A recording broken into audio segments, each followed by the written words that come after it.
السلام علیکم تمام دیکھنے والوں کو خوش آمدید، اور سلیم صافی صاحب آپ کو بھی خوش آمدید. تھینک یو سنا. یہ فرمائیے گا کہ آپ نے ہمیشہ عمران خان صاحب کا جب بھی ذکر کیا ہے تو آپ نے کبھی یہ نہیں کہا کہ عمران خان صاحب الیکشن جیت کے آئے، عوام کے چاہنے پر آئے. آپ نے ہمیشہ سے کہا کہ عمران خان صاحب لائے گئے. آج کا جو ہمارا ٹاپک ہے وہ اس سے بڑا ریلیٹڈ ہے. آپ کی مسکراہٹ بھی بہت کچھ کہہ رہی ہے.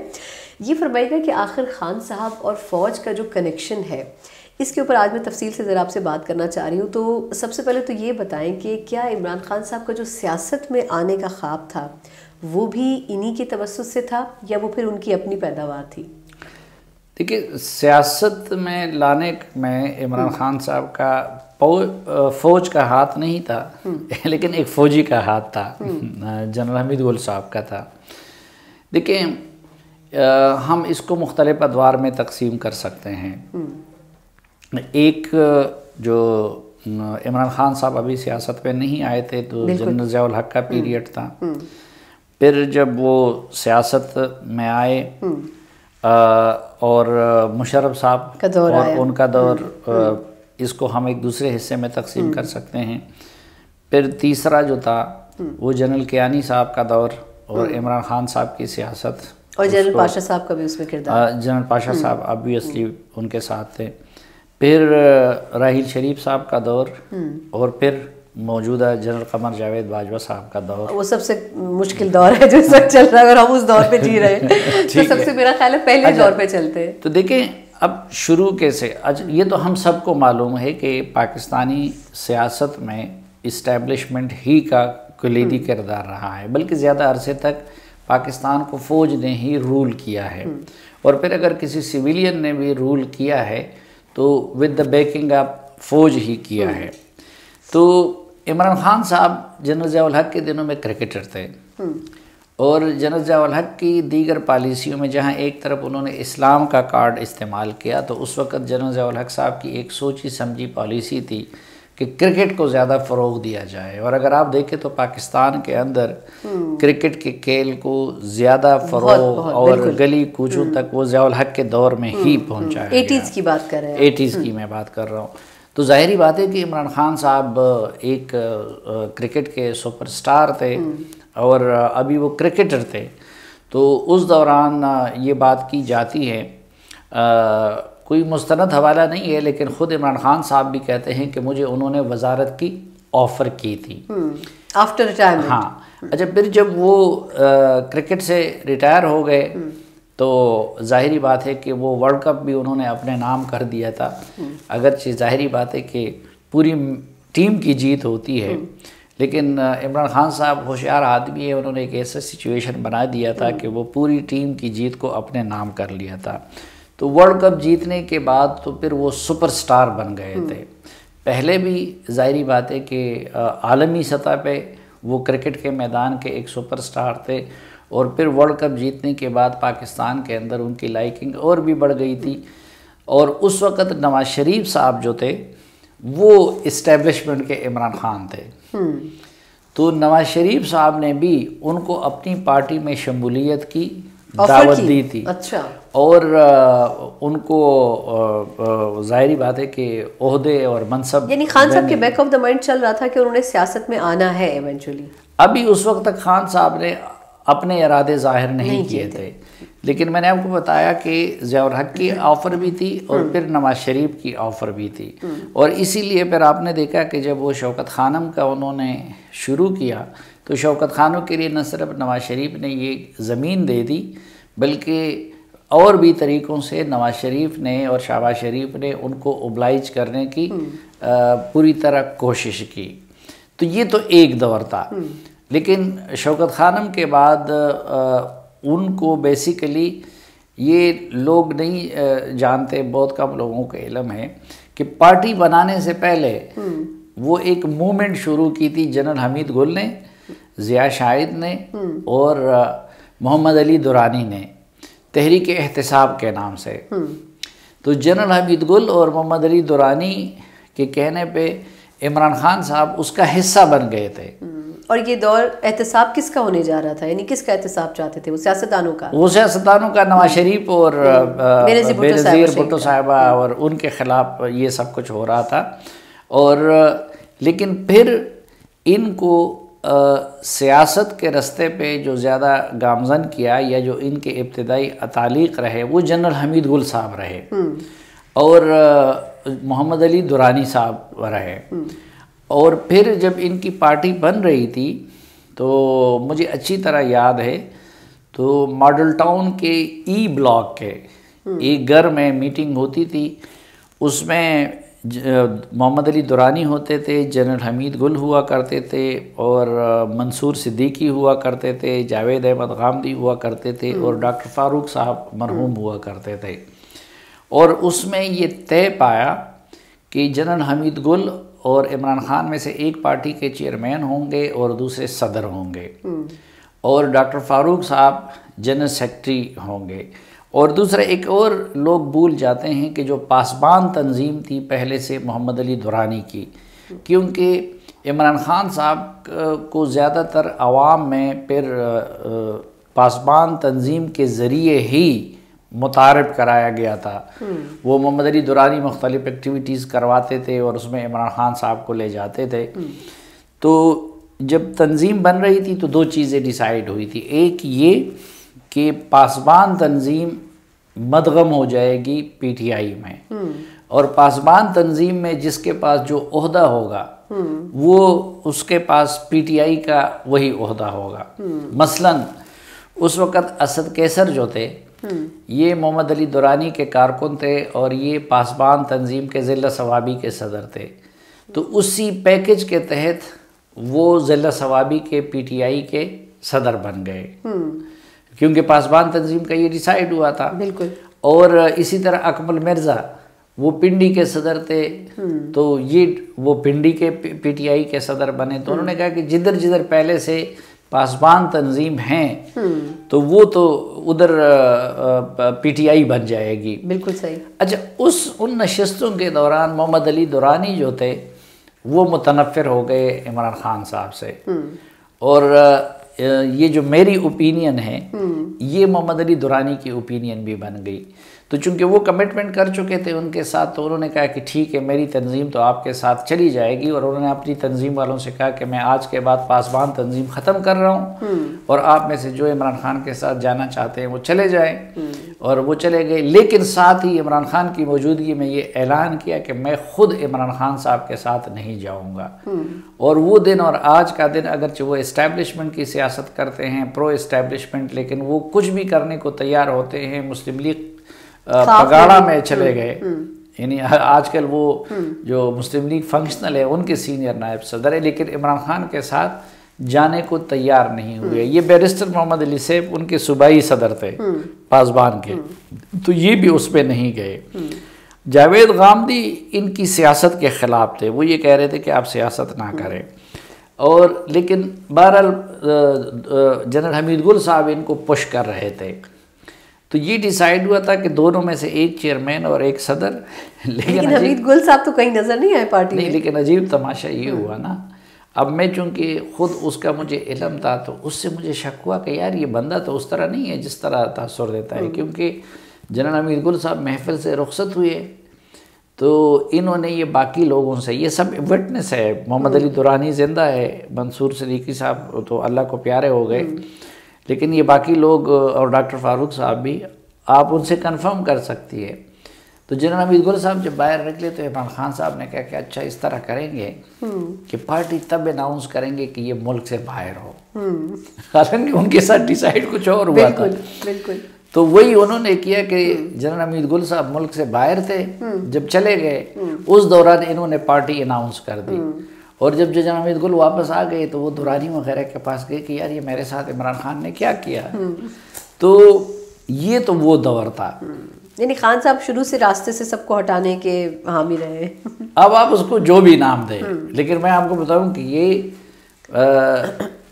میں بالکل یہ سب لوگ گواہ ہیں.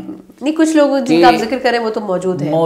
یہ فیصلہ ہوا کہ ان دونوں میں سے, اور رستے پہ بھی انہوں نے لگایا تھا نا سیاست پہ کے رستے پہ, لیکن جس نے رستے پہ لگایا تھا اور جن کے ساتھ یہ کمٹمنٹ ہوئی تھی تو پہلے ہی دن ان سے جان چھڑا دی. یعنی جب پارٹی اناؤنس کر رہے تھے، حالانکہ دونوں میں سے ایک نے چیئرمین اور ایک نے صدر بننا تھا، تو یہ تو اس کا اس وقت کا تعلق تھا۔ اب ظاہری بات ہے کہ وہ جو لوگ تھے پھر انہوں نے اس وقت بھی فوجی حلقوں میں ان کے ربط سب پیدا کر لیے تھے، لیکن فوج نے بطور انسٹیٹیوشن ان کو آپٹ نہیں کیا تھا۔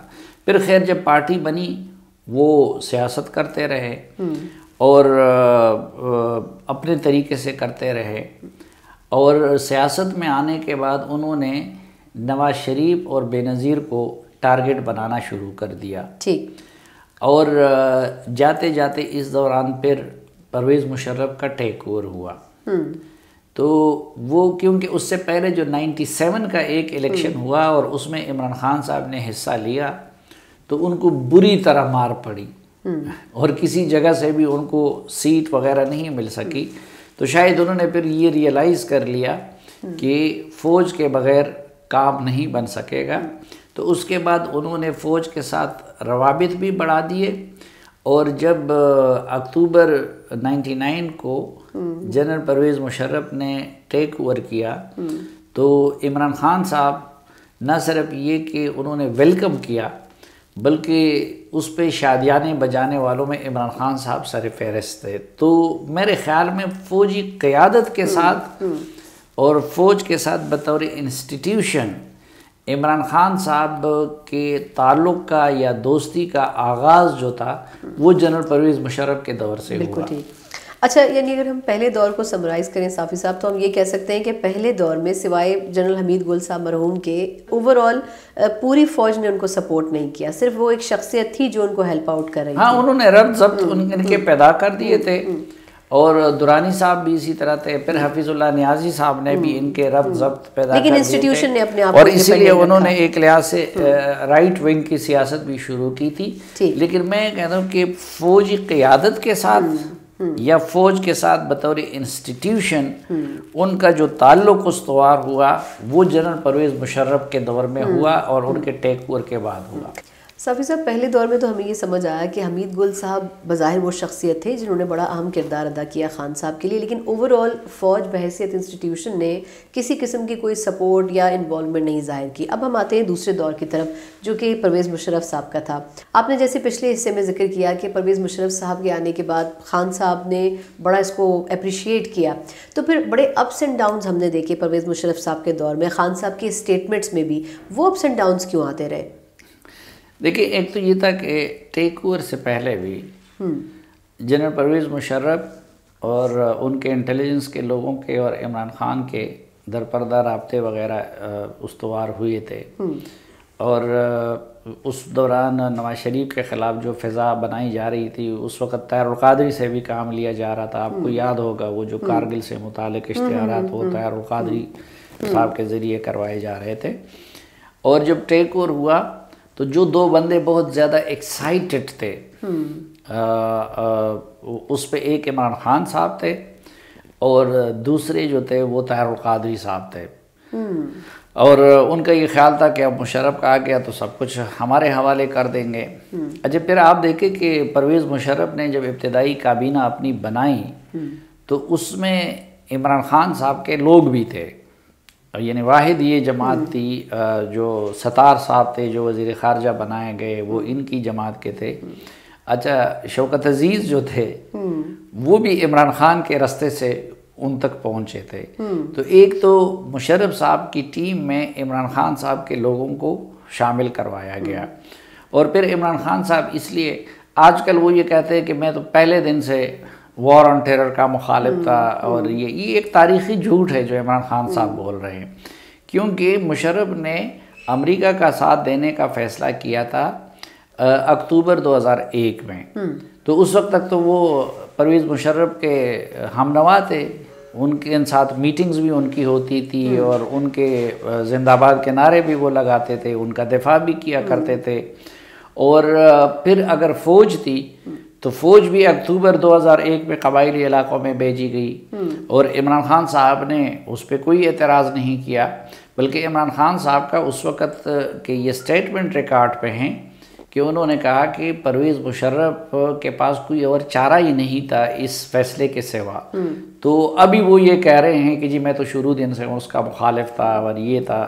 وہ تھا. لیکن مشرف صاحب نے خود ان کو کیوں جگہ نہیں دیا؟ اچھا، تو مشرف صاحب کے ساتھ یہ تھا کہ ان کو یہ توقع تھی کہ کیونکہ عمران خان صاحب کی تو پہلے دن سے یہ نظر تھی پرائم منسٹر شپ کے عہدے پہ، اور ہر سیاستدان کی بہرحال ہوتی ہے، ان کی کچھ زیادہ تھی، اور پہلے دن سے ان کا یہ خیال ہے کہ پاکستان میں جو کچھ کر سکتی ہے تو وہ فوج ہی کر سکتی ہے سیاست میں، اور اس کی مرضی کے بغیر کچھ نہیں ہو سکتا.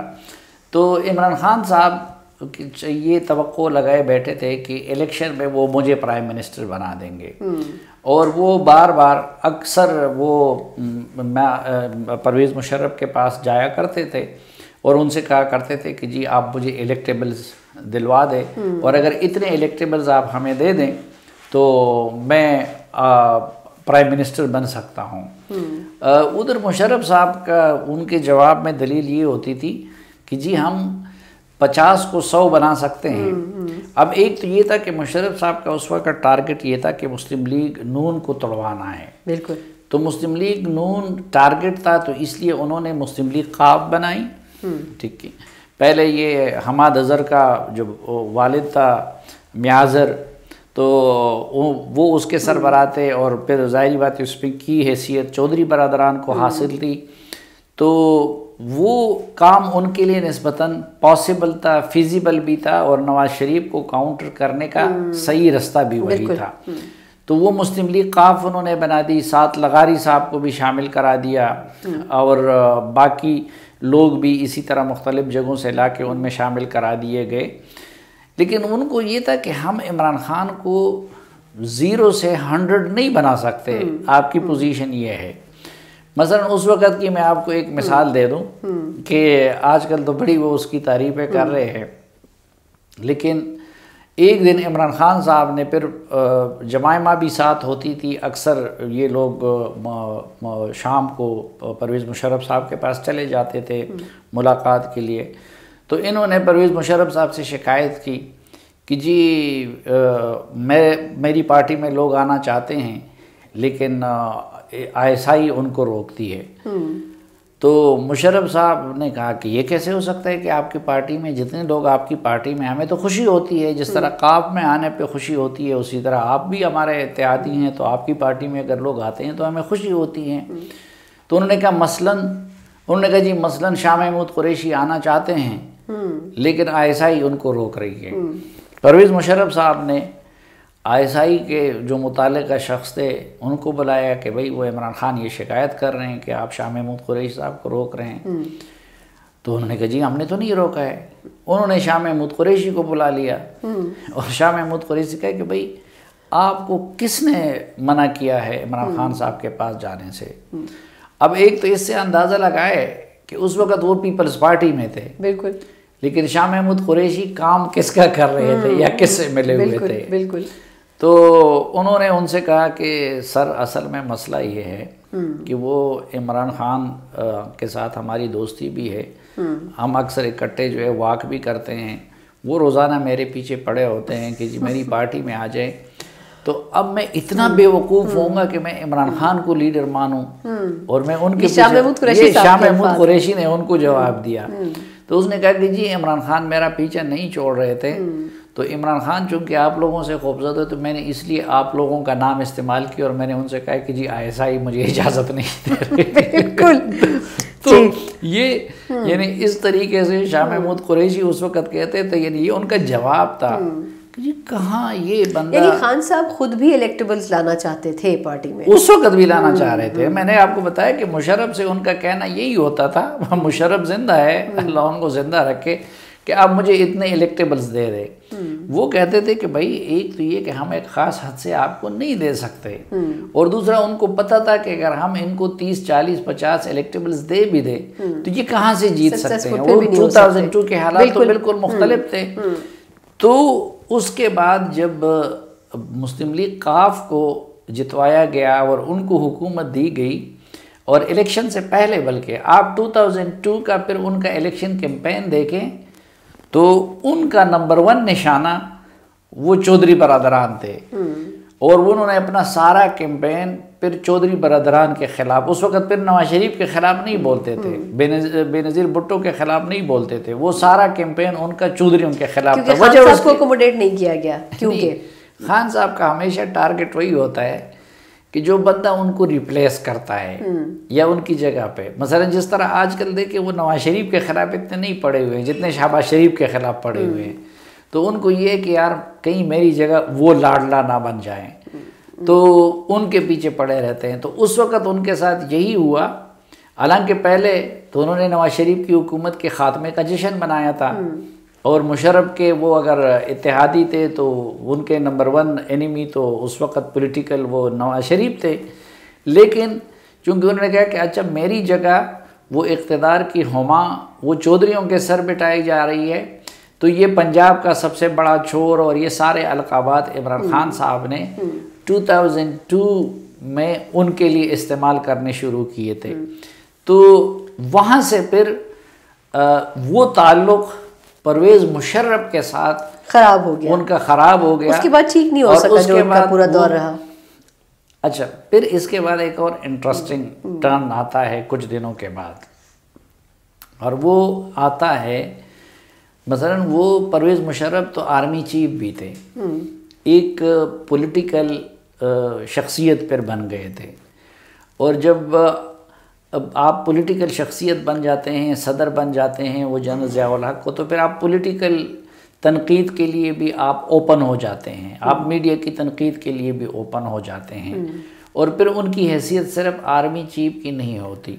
تو اس کے بعد پھر عمران خان صاحب پرویز مشرف کے نمبر 1 مخالفین کی صف میں شامل ہو گئے، اور ایسا بھی کیا کہ جو نواز شریف نے لندن میں APC بلائی تھی تو اس میں عمران خان صاحب چلے گئے، شریک ہوئے بالکل، اور اس دور میں پھر وہ یہ ڈیمانڈ کرتے رہے وہ چودھریوں کی دشمنی میں اور جنرل مشرف کے دشمنی میں کہ جی ان کو واپس لایا جائے، اور ان کے ساتھ ظلم ہو رہا ہے، یہ ساری چیزیں ان کے عمران خان صاحب کے ریکارڈ پہ ہے۔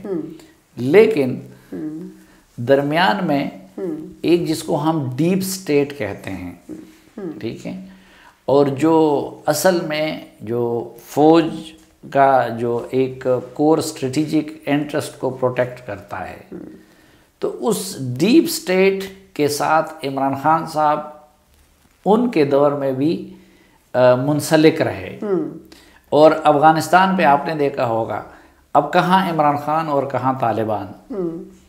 عمران خان ایک ماضی میں ایک ویسٹرنائز سوسائٹی سے آئے تھے، ایک لبرل آدمی تھے، اور وہاں پہ افغان طالبان کا، تو یہ جو افغان طالبان کے سپورٹ کی ان کی پالیسی تھی، اور یہ جو اینٹی ڈرون پر جو سارا ان کا کیمپین تھا، یہ ڈیپ سٹیٹ جو پاکستان کا تھا، تو انہی کے ایجنڈے کے تحت عمران خان صاحب کر رہے تھے۔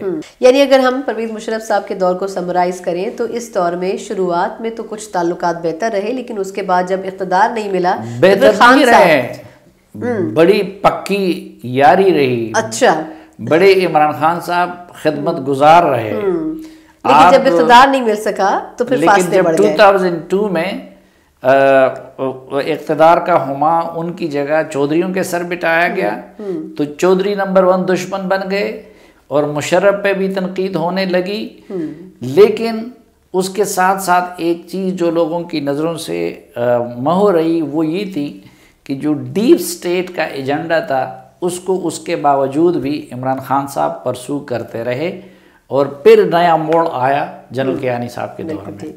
اب آتے ہیں ہم تیسرے اور اہم دور میں جس میں کافی چینجز بھی ہوئی، اور وہ تھا جنرل اشفاق پرویز کیانی صاحب کا دور، اور اس میں ظاہر سی بات ہے کہ جنرل پاشا صاحب نے بھی بڑا اہم رول پلے کیا۔ تو وہ جو آپ نے پچھلے حصے میں ذکر کیا کہ جو ڈیپ سٹیٹ کا ایک ایلیمنٹ تھا ہماری ریاست میں، خان صاحب اس کے قریب رہے لیکن مشرف صاحب سے دور رہے، وہ ڈیپ سٹیٹ جو ہے ان کو کس طرح لے کر چل سکی، اور پھر کیانی صاحب کے ساتھ ریلیشن شپ کیسے بلڈ اپ ہوا؟ دیکھیں، ایک تو میں نے آپ سے عرض کیا کہ وہ کام تو وہ کر رہے تھے، کسی زمانے میں متحدہ مجلس عمل سے بھی یہ کام لیا جا رہا تھا، مثلا یہ پرویز مشرف صاحب کے دور سے یہ تھا کہ ہم امریکہ کے تو اتحادی بن گئے، امریکی ادھر ہمارے ساتھ اتحادی ہونے کے باوجود بھی 2 نمبری کرتے رہے، تو اس کا ہم نے جواب دینا تھا، تو جواب کبھی ہم متحدہ مجلس عمل کی صورت میں دے رہے تھے، اور پھر اسی طرح عمران خان صاحب کے لوگوں کو ہم استعمال کر رہے تھے کہ وہ امریکن سپورٹ کی بھی مخالفت کرے، وہ ڈرون حملوں کی بھی مخالفت کرے، اور ہم امریکیوں سے زیادہ اس کو کیش کر سکے کہ دیکھیں ہماری پوری سوسائٹی مخالف ہے لیکن پھر بھی ہم آپ کے ساتھ ہیں، یا پھر کشمیر کے معاملات پہ یا باقی چیزوں پہ۔ تو ان اسٹریٹجک حوالوں سے تو ڈیپ سٹیٹ کے ساتھ عمران خان صاحب کا الائنس برقرار رہا، اور وہ ایک لمحے کے لیے بھی کبھی اس سے انہوں نے ڈیویٹ نہیں کیا، اس کے خلاف نہیں گئے۔ وہ اگر تنقید کرتے تھے تو پرویز مشرف کی ذات پہ کرتے تھے یا پولیٹیکل حوالوں سے کرتے تھے۔ یہ نیا دور آ گیا، اور جو عمران خان صاحب کی سیاست کی عروج کا آغاز تھا وہ جنرل کیانی صاحب اور جنرل پاشا صاحب کا دور تھا۔ اس وقت یہ تھا کہ بے نظیر بھٹو صاحبہ کی وفات کے بعد بادل ناخواستہ پیپلز پارٹی کو حکومت دلوائی گئی۔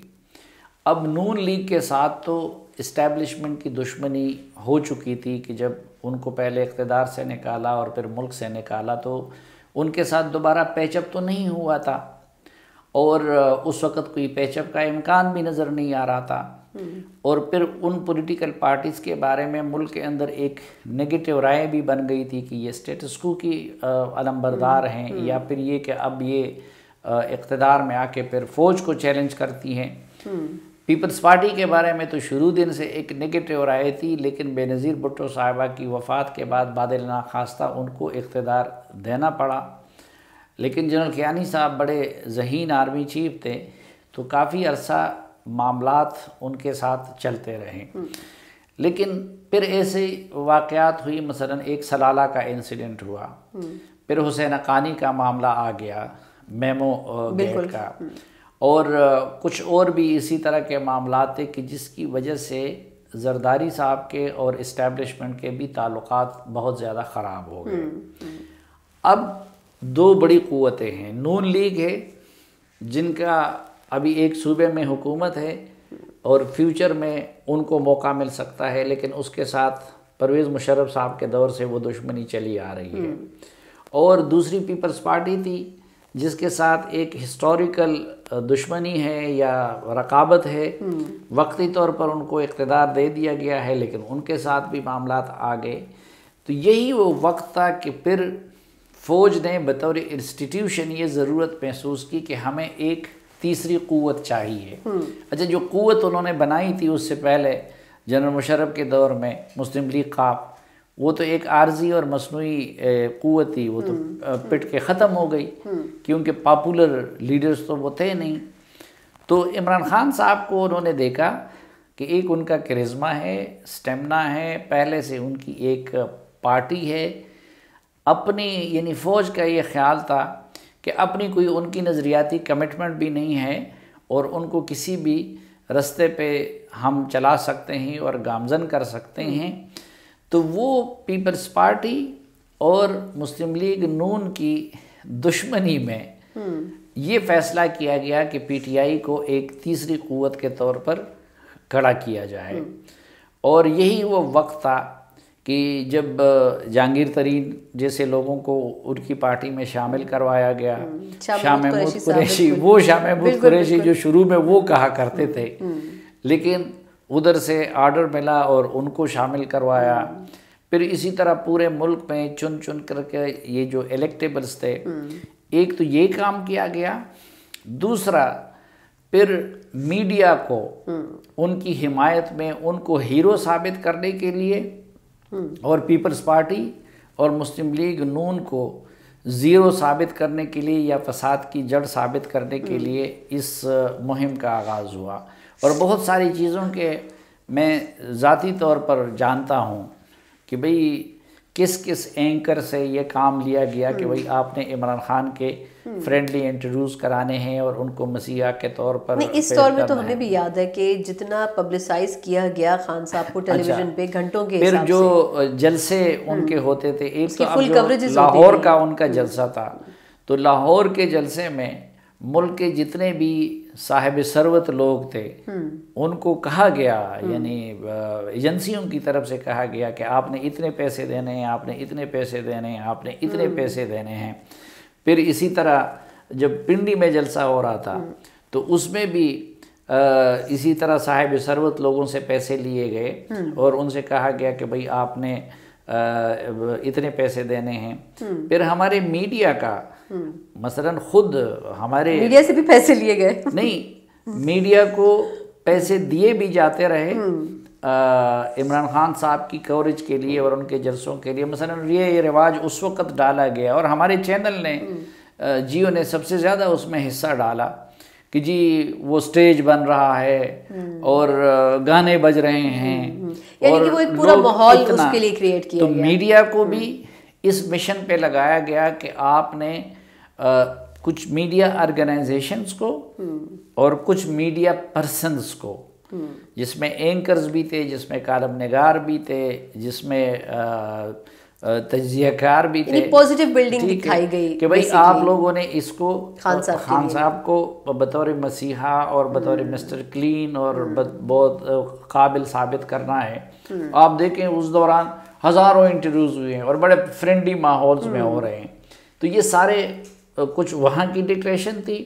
پھر عمران خان صاحب کا اپنا بھی یہ تھا کہ وہ ریٹنگ دینے والے ایک انسان تھے، بطور سیلیبریٹی بھی، بطور کرکٹر بھی، اور پھر چن چن کر آپ دیکھیں کہ کوئی ایک طرف ہم مثلا آپ کو کیا فواد چودھری اور نور الحق قادری میں کوئی قدر مشترک نظر آتا ہے؟ نہیں، ٹھیک، لیکن ایک مشرق ہے دوسرا مغرب ہے، تو ان کو شامل کروایا گیا۔ ایک طرف لیفٹ کے لوگوں کو یہ جو آج پی ٹی آئی کا کوئی سمت معلوم نہیں ہے، وہ اسی لیے اسی طرح جہانگیر ترین اور شاہ محمود قریشی وہ ایک دوسرے کے حریف بھی تھے، ایک دوسرے، لیکن دونوں کو شامل کروایا گیا ایک کو ایک طرف سے۔ یہ جو زبیر عمر صاحب سے کسی وقت قصہ سنیں تو زبیر عمر اور اسد عمر دونوں کے پاس بندے گئے تھے اور انہوں نے کہا کہ آپ شامل ہو جائیں، تو زبیر عمر نے انکار کر دیا اور اس کی جگہ جو ہے اسد عمر کو شامل کروا دیا گیا۔ تو اسی طرح آپ دیکھیں کہ شیخ رشید اور اس طرح کے لوگ۔ اچھا، لیکن صافی صاحب یہ بڑی دلچسپ بات ہے کہ خان صاحب کے لیے ٹیم تو بنائی جاتی تھی، اس کا مطلب یہ سمجھا جائے کہ 2013 میں ان کی ٹیم پر کام شروع ہو گیا، لیکن کیانی صاحب اور پھر جو پاشا صاحب کا جو کردار تھا وہ اس میں کتنا بیک گراؤنڈ میں کام کر رہا تھا خان صاحب کے؟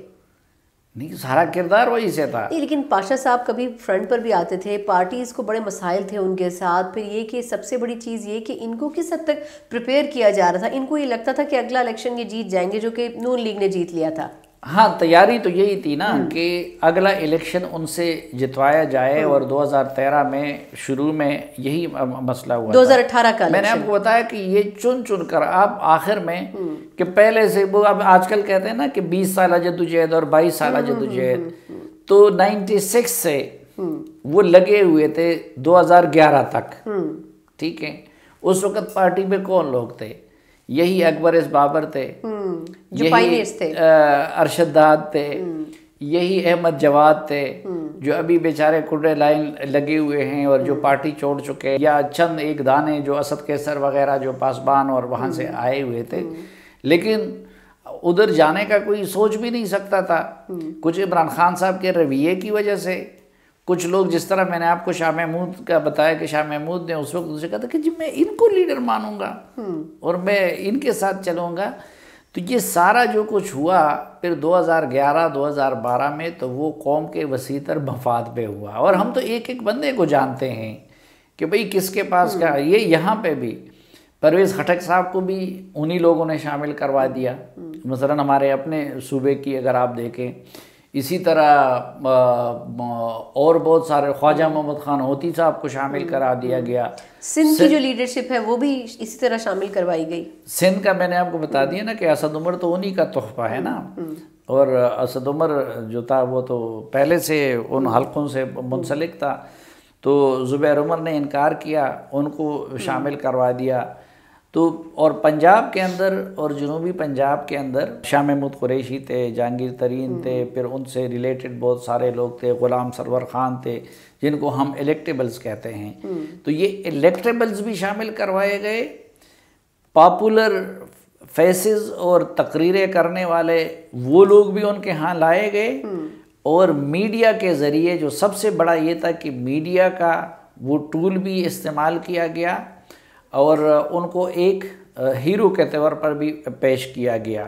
اور پھر فائنانسز بھی ان کے جلسوں کو، ابھی تو صرف یہ پارٹی فنڈنگز اور جو باہر سے آ رہے تھے اس کی باتیں ہو رہی ہے نا، لیکن ادھر تو کوئی حساب کتاب نہیں تھا کہ بھئی کس جلسے کے لیے کنہوں نے کیا اخراجات کیے تھے. اور میں نے خود ایک ان سے کیا تھا، عمران خان صاحب سے زندگی کا پہلا اور آخری انٹرویو انہوں نے رسک لیا تھا 2012 میں.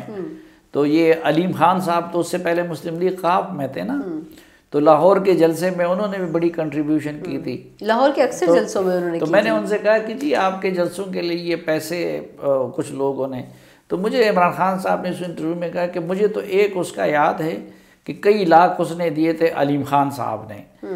تو یہ سارا یعنی پیسہ، پروپیگنڈا، میڈیا، یہ ساری چیزیں جب مل ملا کے تو 2013 میں کہ الیکشن سے پہلے ایسی فضا بنائی گئی تھی کہ اگلے وزیر اعظم عمران خان صاحب ہوں گے. اور یہ جو کچھ اس الیکشن میں ہوا تو اس وقت یہ منصوبہ تھا. جو کے پی کے میں 2013 میں ان کو جگہ دی گئی تھی نا اسپیس، وہ انہوں نے خود سے لی تھی یعنی اپنے بلبوتے پہ حاصل کی تھی؟ آپ کو لگتا ہے کہ وہاں پہ ایک ٹرائل کے طور پر دیکھا گیا کہ یہ آیا حکومت کر بھی سکتے ہیں یا نہیں؟ نہیں، ایک تو یہ تھا نا کہ کے پی میں کسی حد تک پختون کارڈ بھی استعمال ہوا کہ جی عمران خان صاحب جو ہے وہ پختون ہیں. دوسری بات یہ تھی کہ اس سے پہلے بھی عمران خان صاحب کی پارٹی اگر تھوڑی بہت انہوں نے محنت کی تھی تو وہ اسد کیسر وہاں پہ تھے، شاہ فرمان وہاں پہ تھے. شروع میں تو پنجاب وغیرہ میں ان کو اتنی پذیرائی نہیں مل رہی تھی، یا سندھ میں تو وہ یہاں پہ تھے. پھر وہاں پہ ان کے ساتھ لوگ شامل کروائے گئے، پرویز خٹک اور اس طرح کے بڑے بڑے سیاست کے گرو جو تھے. اور اعظم سواتی، مثلاً اعظم سواتی اپنی جگہ پہ امریکہ سے آئے، پیسوں کے انبار لے آئے، پہلے پیسوں کے زور پہ ڈسٹرکٹ ناظم بنے، پھر مولانا فضل الرحمان صاحب کے کاتے میں سینیٹر بنے، پھر ان کی طرف سے جو ہے وہ وزیر بنے. تو اس طرح کے لوگ بھی شامل کروائے گئے. اور پھر وہاں پہ چونکہ میں نے آپ کو بتا دیا کہ وہ پرو طالبان ایک سٹانس انہوں نے لیا ہوا تھا، اور وہ صرف پرو طالبان نہیں تھا بلکہ پرو ٹی ٹی پی سٹانس بھی تھا عمران خان کا. تو ایک تو یہ تھا کہ وہ 2013 کے الیکشن میں بہت زیادہ کیش ہوا، اور اس سے پہلے اے این پی نے حکومت کی تھی. تو اے این پی کی حکومت پہ ایک تو کرپشن کے الزامات بہت زیادہ تھے، اور دوسرا ٹی ٹی پی نے ان کے اتنے لوگ بروا دیے کہ وہ الیکشن کیمپین بھی وہ نہیں کر سکے، اور ان کو ریپلیس کرنے والی کوئی دوسری جماعت نے صحیح جگہ نہیں بنائی تھی. تو یہ سارے فیکٹر بھی تھے. لیکن ہوا کیا اس دوران ایک انٹرسٹنگ ٹرن آیا. اگر آپ کو یاد ہو، عمران خان صاحب سے 2013 کے الیکشن کے ریزلٹ آخری وقت تک کیوں ہضم نہیں ہو رہے تھے؟ کیونکہ اس سے پہلے وہ گرے تھے اسٹیج سے. بالکل. اور شکر ہے اللہ نے ان کو بچا لیا. تو جب وہ ہسپٹل جا رہے تھے تو ہسپٹل جانے سے پہلے ماحول اسی طرح تھا کہ جو یہ 2018 کے الیکشن سے پہلے تھا.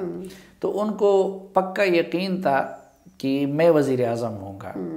لیکن جب وہ ہاسپٹل میں تھے تو اس دوران کچھ ڈیولپمنٹ ہوئی. ڈیولپمنٹ یہ ہوئی کہ راجہ اشفاق سرور صاحب جو جنرل ظہیر الاسلام صاحب کے رشتہ دار بھی تھے اور مسلم لیگ نون کے لیڈر تھے. اب مسلم لیگ نون کی قیادت کو بھی اس وقت یہ اندازہ ہو گیا کہ بھئی یہ معاملہ تو اس طرح چل رہا ہے کہ عمران خان کو اقتدار دلوانے کا فیصلہ کیا گیا ہے. تو راجہ اشفاق سرور کے ذریعے جنرل کیانی صاحب سے اور خصوصاً پہلے جنرل ظہیر سے رابطے ہوئے، نواز شریف اور ان کی ملاقاتیں بھی ہوئیں. ٹھیک، یہ اس دور میں کہ عمران خان صاحب ہاسپٹل میں ہیں. ٹھیک، تو اس میں نون لیگ کی قیادت نے ان کے خدشات دور کر دیے. مثلا نواز شریف صاحب نے یہ وعدہ کیا کہ میں مشرف کے خلاف مقدمہ نہیں وہ کروں گا، اسی طرح اور کہ ماضی کی طرح کی چھیڑخانیاں ہم نہیں کریں گے. تو جو منصوبہ بنایا گیا تھا 2018 کے الیکشن کی طرح، الیکشن میں ڈنڈی مارنے کا اور عمران خان کو وزیر اعظم بنانے کا، تو ان ملاقاتوں اور ان وعدوں کے نتیجے میں وہ منصوبہ پوسٹپون کر دیا گیا اور الیکشن کو اوپن چھوڑ دیا گیا. اور اگر آپ کو یاد ہو تو جنرل کیانی صاحب نے پولنگ اسٹیشنوں کے اندر فوج کو تعینات کرنے سے معذرت کر لی. ٹھیک، تو انہوں نے الیکشن اوپن چھوڑ دیا، یعنی عوام پر چھوڑ دیا.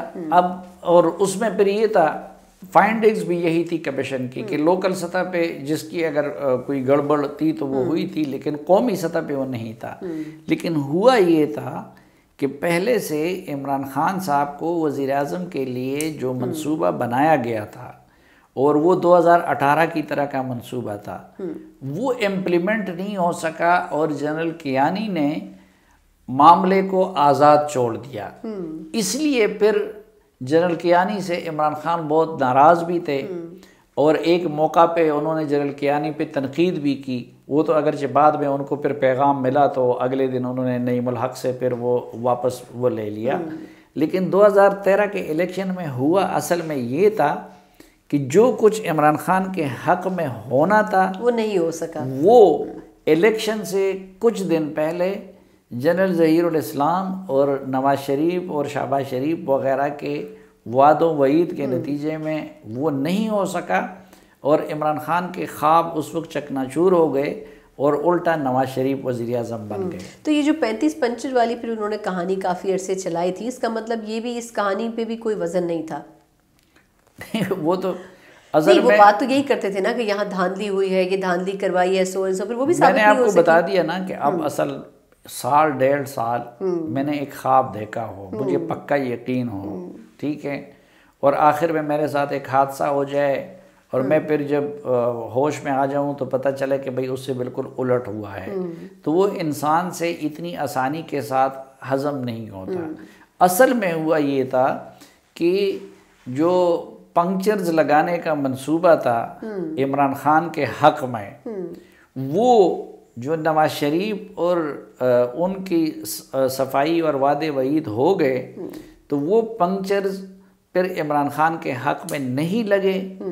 تو انہوں نے پھر اس کی یہ انٹرپریٹیشن کی کہ یہ تو میرے ساتھ دھاندلی ہوئی ہے. حالانکہ وہ 35 پنکچر کے الزام کے بارے میں تو بعد میں اس نے خود کہا کہ میں ایک سیاسی بات کی تھی اور اس کو آج تک وہ ثابت نہیں کر سکے. یعنی کہ اگر ہم اس دور کو سمرائز کریں جو جنرل اشفاق پرویز کیانی صاحب کا تھا، تو اس میں ایک تو الیکشن ہوئے، الیکشن میں جو ایکسپیکٹیشن خان صاحب کے لیے جو سینیریو بنایا گیا تھا اس سینیریو کے اوپر کام نہیں ہو سکا اور وہ فارمولا چینج ہو گیا. اور پھر نواز شریف صاحب اس پورے دور میں دیکھیں یاری برقرار رہی، ان کی پارٹی کو بنایا گیا، ٹھیک ہے، الیکٹیبلز لائے گئے، اس میں الیکٹیبلز لائے گئے، اس کو بڑی قوت بنایا گیا.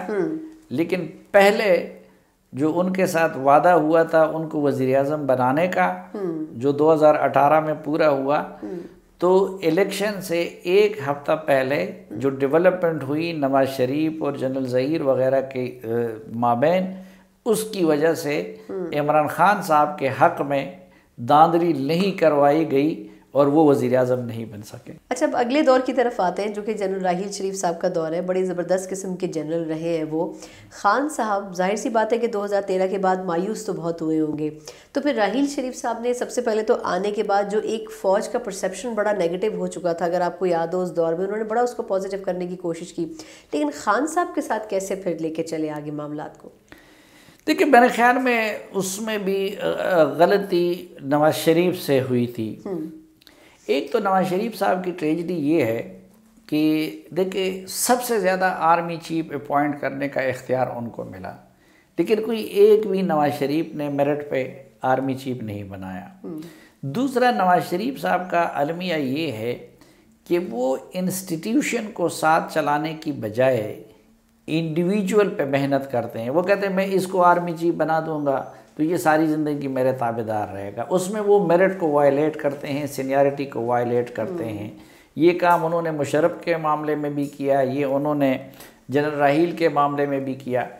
اب جب آپ جونیئر کو اٹھا کے آرمی چیف بنا دیتے ہیں تو ایک وہ پہلے دن سے اپنے انسٹیٹیوشن میں ڈیفینسو پہ ہوتا ہے، اور اس نے اپنے انسٹیٹیوشن میں اپنی کریڈیبلٹی ثابت کرنے کے لیے پھر تھوڑا بہت وزیر اعظم کو آنکھیں دکھانی ہوتی ہے تاکہ یہ نہ سمجھا جائے کہ بھائی یہ تو میرٹ کے خلاف وزیر اعظم کا بندہ ہے۔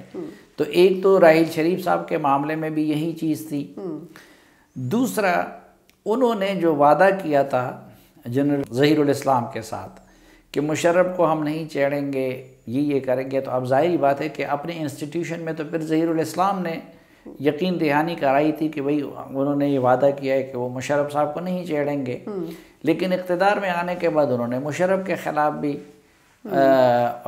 مقدمہ بنا دیا اور وہ چھیڑخانی بھی شروع کر دی۔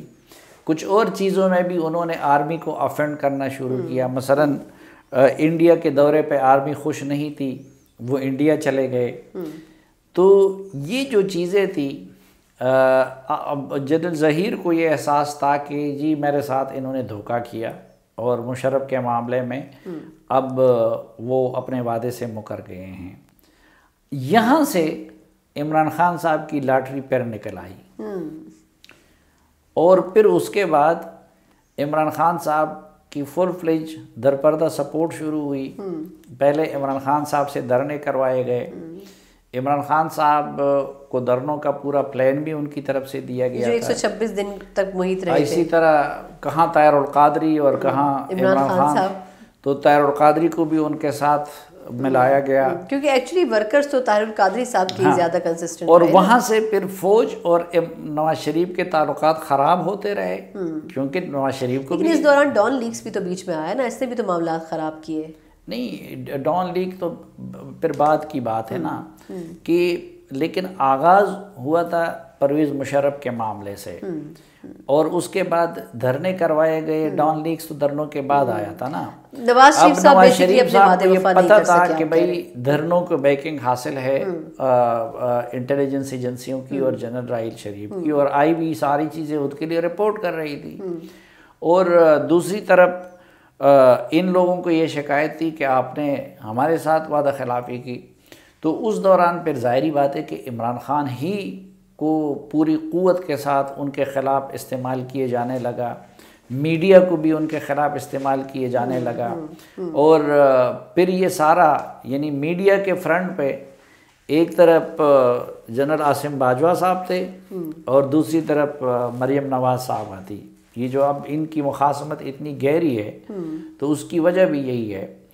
پھر میڈیا کو پوری طرح دھرنوں کے دوران بھی مینیج بھی کیا گیا، استعمال بھی کیا گیا، اور یہ ساری چیزیں ہوتی رہیں۔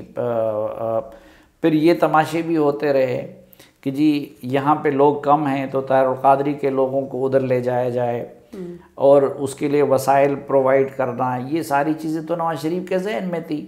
تو نواز شریف اس پہ برہم تھے کہ میری حکومت میں میرے خلاف یہ سب کچھ ہو رہا ہے۔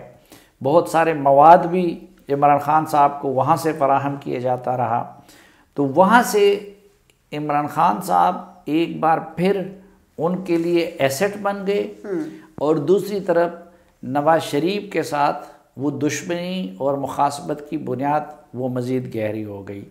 پھر اس میں ڈان لیکس بھی آ گیا، اور ان ساری چیزوں میں عمران خان صاحب اس طرف کڑے رہتے تھے، اور ظاہری بات ہے کہ نواز شریف دوسری طرف ہوتے تھے۔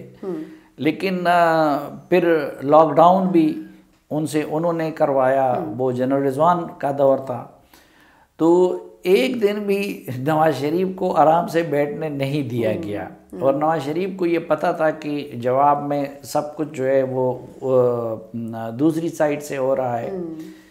تو اس دوران تو پھر کوئی چیز خفیہ نہیں رہی۔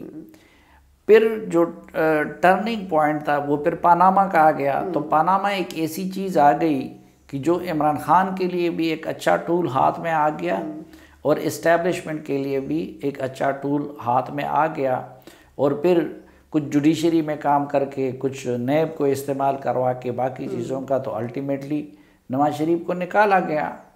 اور دوسری طرف پھر عمران خان کو لانے کے لیے تمام انتظامات کیے گئے.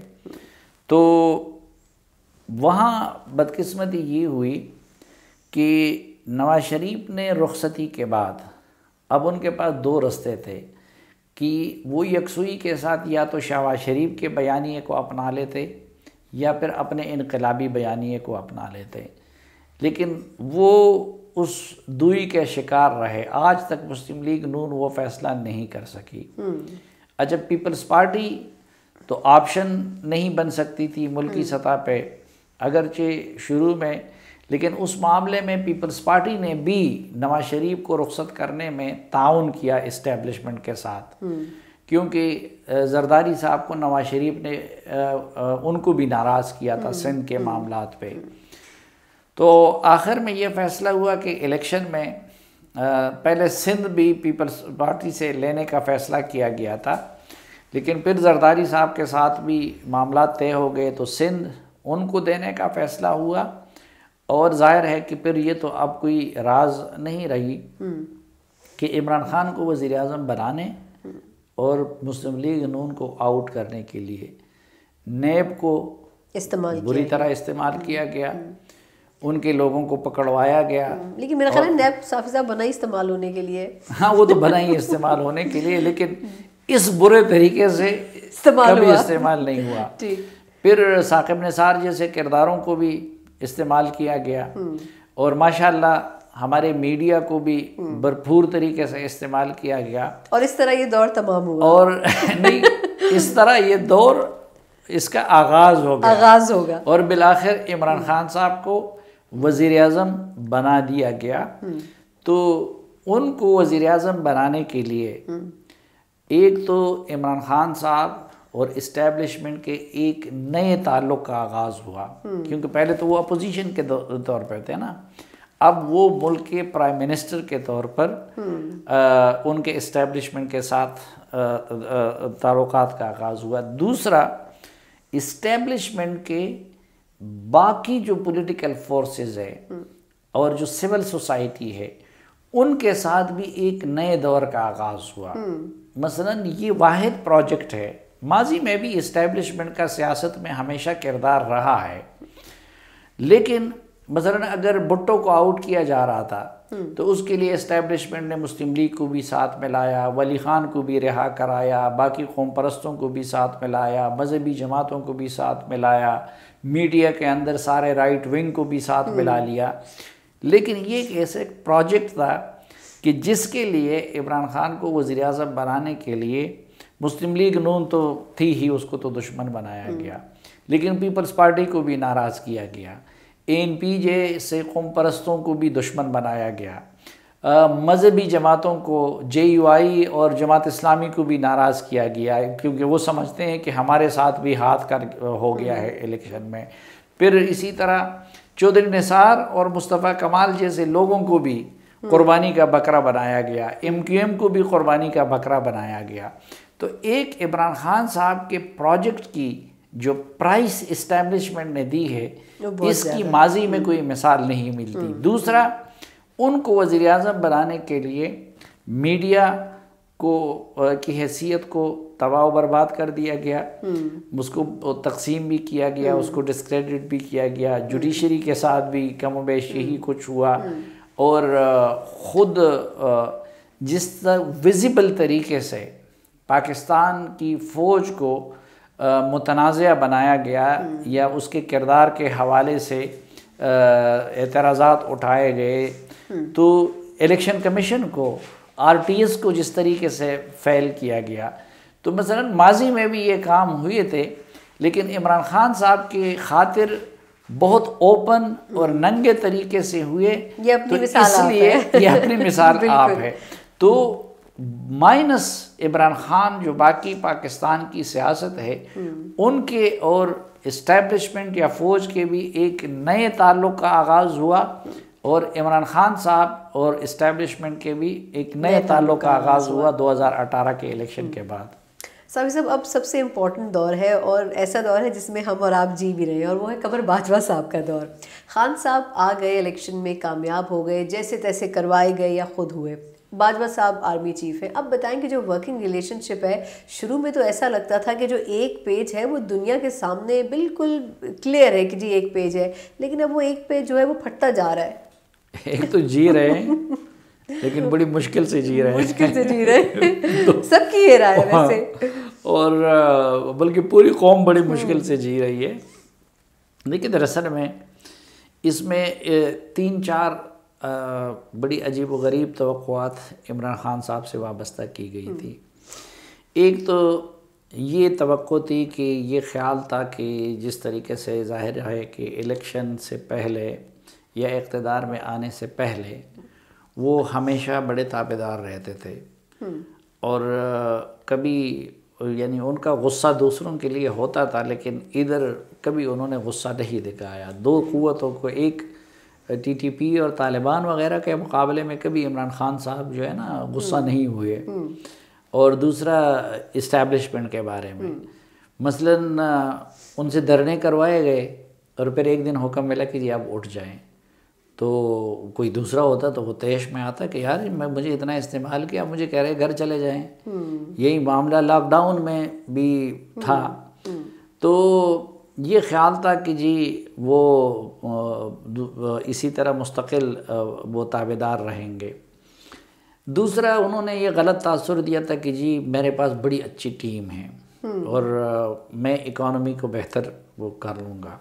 نہیں، انہوں نے سارے مسائل کی بات کی تھی کہ میں سب مسائل ختم کر دوں گا. وہ تو خیر وہ سب کا وہ تھا، لیکن یہ جینونلی ان سے اسٹیبلشمنٹ کو یہ توقع تھی کہ یہ اکانومی کو بہتر کر دیں گے. اور ان کا یہ خیال تھا کہ ایک پہلے سے ایک سیلیبریٹی کا ان کا سٹیٹس ہے تو وہ سیلیبل بھی ہے انٹرنیشنل فرنٹ پہ.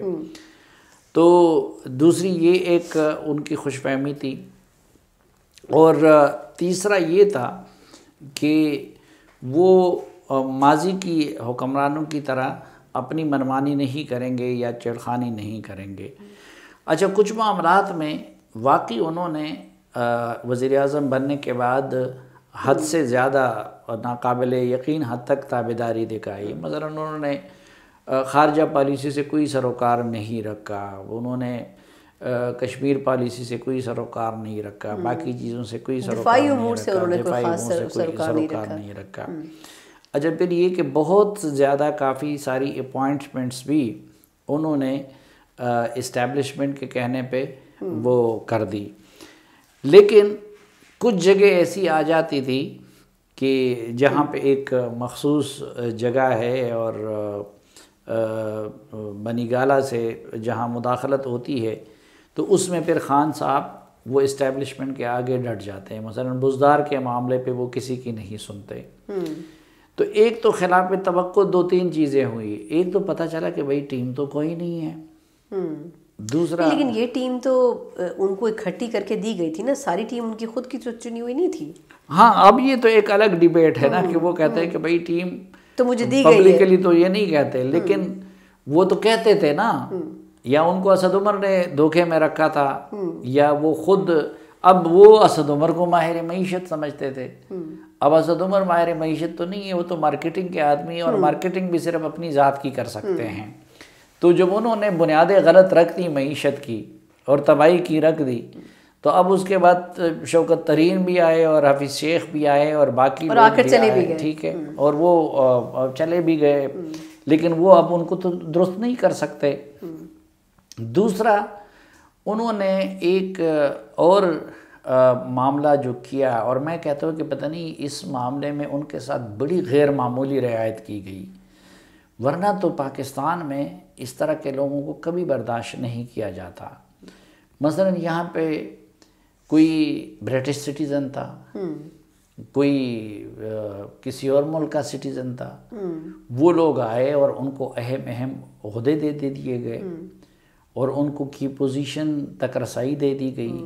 اور انہوں نے عہد کیسے لیا؟ پہلا سوال تو یہ کہ انہوں نے حلف کیسے اٹھایا؟ اب مثلا دیکھیں، میں اکثر لوگوں سے کہتا ہوں کہ جو حامد کرزئی اور اشرف غنی کی حکومت تھی، جو امریکہ کے زیر سایہ ان کا کانسٹیٹیوشن بھی بنا تھا، وہاں پہ بھی ممبر پارلیمنٹ اور وزیر کے لیے یہ ضروری تھا کہ وہ غیر ملکی سٹیزن شپ چھوڑتے. یہاں پہ آپ نے دیکھا کہ زلفی بخاری صاحب کتنی کی پوزیشن پہ سربراہانی حکومت کے ساتھ وہ بیٹھا کرتے، اہم ترین میٹنگز میں وہ شریک ہوتے، اور یہ سب کچھ عمران خان کی خاطر برداشت کیا گیا. اسی طرح اور بہت ساری چیزیں، یا پھر جس طریقے سے انہوں نے نیب کو حکومت میں آنے کے بعد پھر معیشت کو چلانے کے لیے بھی یہ ضروری تھا کہ آپ تھوڑے سے معاملے کو ٹھنڈا کرتے، اور یہ فوج کی سوچ بھی تھی، لیکن انہوں نے مسلسل وہ معاملے کو پولرائز رکھا اور اپوزیشن کے پیچھے پڑے رہے. اچھا، اس میں انہوں نے بڑے ٹیکٹفلی، ماضی میں بھی یہ ہوتا تھا اور ٹھیک ہے کردار تھا، لیکن توپوں کا رخ سیاسی حکومت کی طرف ہوتا تھا. اور یہ وہ حکومت ہے کہ جس میں ساری اپوزیشن کا، ساری سول سوسائٹی کا، ان کا توپوں کا رخ وہ الٹا فوج کی طرف ہوتا تھا. اچھا، پھر خارجہ پالیسی کے محاذ پہ انہوں نے وہ افراط و تفریط کی کہ امریکہ کو فوج کسی نہ کسی طریقے سے راضی کرتی رہی، ادھر سے جا کے وہ ان کو ناراض کرتے رہے. چین کو فوج مناتی رہی، کبھی ان کا رزاق داؤد بیان دے دے، کبھی مراد سعید کچھ کر دے، کبھی کوئی دوسرا کچھ کر دے، وہ ان کو ناراض کرتے رہیں. افغانستان پہ آ کے وہ خفیہ مذاکرات شروع کرے، ڈیسائیڈڈ یہ ہو کہ اس کا اعلان نہیں کیا جائے گا، وہ آ کے وہ اس کو ڈسکلوز کر لیتے ہیں. لیکن جو سب سے بڑی خرابی ہوئی اور جو ناقابل برداشت ہے وہ معیشت کی تباہی ہے، کہ ہر حوالے سے انڈیکیٹرز جو تھے وہ اکانومی کے، وہ پیپلز پارٹی اور نون لیگ کی حکومتوں سے زیادہ خرابی کی طرف گئے. لیکن میرے خیال میں شاید اس کے ساتھ بھی کام چل جاتا، لیکن وہ الٹا آخر میں خود فوج اور اس کے اداروں کے ساتھ بھی کھیلنے لگے، اور بہت بری طریقے سے وہ کھیل رہے ہیں. اچھا، اس میں صافی صاحب یہ جو جنرل فیض کی تقرری اور پھر ٹرانسفر تھا ان کا، اور یہ معاملہ بڑے عرصے تک نئے ڈی جی ISI کی جو تعیناتی تھی اس میں بہت مسائل رہے، لنگر آن رہا. کیا اس کو آپ صحیح کی پوائنٹ سمجھتے ہیں جہاں پہ تعلقات بہت خراب ہو گئے؟ خراب سے نہیں، ایک تو یہ کہ دیکھیں عمران خان صاحب کی طبیعت اور فطرت میں یہ چیز شامل ہے کہ جن لوگوں کو ان کی کمزوری معلوم ہو، یا جو ماضی میں ان پہ احسان کیے ہوں، تو آخر میں آ کے وہ ان کے لیے بوجھ بن جاتے ہیں. آپ جہانگیر ترین کو دیکھیں، آپ اسی طرح باقی لوگوں کو دیکھیں، حفیظ اللہ نیازی کو دیکھیں، علیم خان صاحب کو دیکھیں، اکبر اس بابر کو دیکھیں، باقی سب کو دیکھیں. یہاں معاملہ صرف یہ نہیں تھا، کیونکہ ظاہری بات ہے وہ اپنے آپ کو یہ ثابت کرنا چاہتے کہ جی میں تو بڑا با اختیار ہوں. اب ظاہری بات ہے ان کو تو پتہ ہے نا کہ بھئی میری پارٹی کس طرح بنائی گئی ہے اور میری حکومت کس طرح چلائی جا رہی ہے، تو ایک اندر ایک گلٹ تو ہوتا ہے. تو اس گلٹ کو الٹا مٹانے کے لیے وہ یہ امپریشن دینا چاہ رہے کہ میں زیادہ با اختیار ہوں. تو یہ ماضی میں بھی انہوں نے اس طرح کیے ہیں. مثلا اسامہ بن لادن کے معاملے پہ جب انہوں نے بیان دیا تو کابینہ کے وزراء نے ان سے کہا کہ جی، کچھ وزراء نے ہمت کی کہ جی یہ تو ہمیں پاکستان کو بھاری قیمت دینی پڑے گی، دنیا کے سامنے ہمارا کیس یہی ہے کہ جی ہم نے وار آن ٹیرر میں آپ کا ساتھ دیا ہے، اب اگر آپ ان کو شہید کہتے ہیں تو ہم دنیا کے سامنے اپنا کیس کیسے لے کے جائیں گے. تو انہوں نے کہا جانے دے، یہ جو ہے پاکستان میں بہت سارے لوگ اسامہ کو ہیرو سمجھتے ہیں، مجھے امریکیوں نے ووٹ نہیں دینے، مجھے پاکستانیوں نے دینے ہیں. رات کو ان کے یہ کچن کیبنٹ کے لوگ بیٹھے تھے، زلفی بخاری تھا، اعظم خان اور اس طرح کے لوگ، وہاں پہ یہ بات ہوئی. تو پتہ ہے عمران خان صاحب نے کیا جواب دیا؟ انہوں نے کہا یہ پنڈیوں والے بڑے اچھل کود کر رہے تھے تو میں نے ذرا ان کو ان کی اوقات یاد دلانی تھی. تو اسی طرح آپ دیکھیں کہ آرمی چیف کے ایکسٹینشن کو کس طریقے سے انہوں نے متنازع بنا دیا. پھر آپ ڈی جی ISI کی ایکسٹینشن، نا میں پہلے آرمی چیف کے جو پچھلی مرتبہ جب ایکسٹینشن کا، اب ایک نوٹیفیکیشن کا کیا آپ کو طریقہ نہیں آتا لیکن اب ہر حوالے سے واضح ہو گیا کہ وہ جان بوجھ کے اس چیز کو خراب کیا گیا. یعنی وہ اپنی پاور دکھانا چاہتے ہیں بیسکلی. پھر ان کو ایک بڑے وہ شکی مزاج بھی ہے اور توہم پرست بھی بہت بن گئے ہیں. اب کسی جگہ سے ان کو یہ بتایا جاتا ہے کہ جی یہ آپ کے لیے اچھا ہے یہ برا ہے تو بس وہ اس پہ بلیو کرتے ہیں. وہ کچھ چیزوں میں وہ بالکل سیکیورٹی رسک والا معاملہ بن جاتا ہے. تو مثلاً اب خود ملک کو چلانے کے لیے اور اکانومی کو بہتر بنانے کے لیے اسٹیبلشمنٹ نے یہ سوچا کہ کچھ شریفوں کے ساتھ تعلقات نارمل کیے جائے، باقی اپوزیشن کے ساتھ کیے جائے، جس کے تحت نواز شریف باہر گئے. اس کو عمران خان صاحب یہ انٹرپریٹ کرتے ہیں کہ جی یہ تو میرے خلاف سازش ہو رہی ہے اور ان کے ساتھ بات بننے کا مطلب یہ ہے کہ مجھے رخصت کیا جا رہا ہے.